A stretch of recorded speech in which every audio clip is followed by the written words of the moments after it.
ഡൽഹി സർക്കാർ ആശുപത്രികളിൽ നിലവാരമില്ലാത്ത മരുന്നുകളുടെ ഉപയോഗത്തിൽ CBI അന്വേഷണത്തിന് അനുമതി നൽകി കേന്ദ്രം. അച്യുതൻ ഡൽഹിയിൽ നിന്ന് വിവരങ്ങൾ നൽകും. അച്യുതൻ, എന്താണ് ഈ ഒരു സാഹചര്യം? ഏത് സാഹചര്യത്തിലാണ് ഇപ്പോൾ ഇങ്ങനെ ഒരു അന്വേഷണം വരുന്നത്?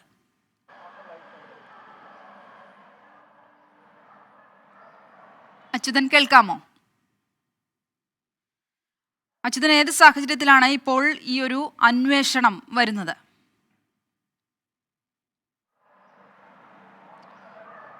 ഡൽഹി സർക്കാർ ആശുപത്രികളിൽ ഇത്തരം ക്രമക്കേടുകൾ നടക്കുന്നുണ്ട് എന്നുള്ള ആരോപണം നേരത്തെ തന്നെ ഉയർന്നിരുന്നു. ഈ 2 വർഷം മുൻപ് മൊഹല്ല ക്ലിനിക്കിൽ ഈ കഫ് സിറപ്പ് കുടിച്ച് 3 കുട്ടികൾ മരിക്കുന്ന ഒരു സാഹചര്യമുണ്ടായി. തുടർന്ന് ഈ വ്യാജ ലാബ് ടെസ്റ്റുകൾ ആരോപിച്ച അഴിമതി കേസുകളിൽ CBI അന്വേഷണം നടത്തണമെന്നുള്ളൊരു ശുപാർശ ലഫ്റ്റനന്റ് ഗവർണറുടെ ഭാഗത്തു നിന്ന് ഇന്നലെ ഒരു നീക്കവും ഉണ്ടായി. ഇതിന് പിന്നാലെയാണ് ഇപ്പോൾ കേന്ദ്ര ആഭ്യന്തര മന്ത്രാലയം CBIയോട് ഈ കേസുകൾ അന്വേഷിക്കുവാനുള്ള ഉത്തരവ് നൽകിയിരിക്കുന്നത്. പ്രധാനമായും ഈ നിലവാരമില്ലാത്ത മരുന്നുകൾ അത് ഡൽഹി സർക്കാർ ആശുപത്രികളിൽ ഉപയോഗിക്കുന്നുണ്ട് എന്നുള്ള ആരോപണം.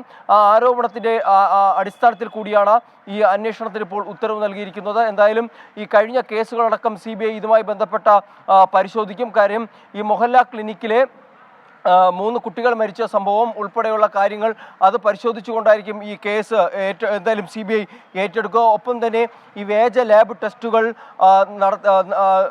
ടെസ്റ്റ് അഴിമതിയിൽ CBI അന്വേഷണം വേണമെന്ന ലഫ്റ്റനന്റ് ഗവർണറുടെ ഒരു ശുപാർശ അതും ഒരുപക്ഷെ അംഗീകരിക്കാനുള്ള സാധ്യതകൾ മുന്നിലുണ്ട്. അതായത് വ്യാജ രേഖകൾ ഉപയോഗിച്ചുകൊണ്ടാണ് ഇത്തരം ടെസ്റ്റുകൾ നടത്തിയത് എന്നുള്ളതായിരുന്നു ഇന്നലെ ലഫ്റ്റനന്റ് ഗവർണർ ഇതുമായി ബന്ധപ്പെട്ട് ഉയർത്തിയൊരു ആരോപണം. എന്തായാലും ഇതെല്ലാം കൂടി പരിഗണിച്ചുകൊണ്ടുള്ള ഒരു അന്വേഷണമായിരിക്കും ഈ ഒരു കേസിൽ CBIയുടെ ഭാഗത്തുനിന്നുണ്ടാവുക. ശരി അച്യുതൻ.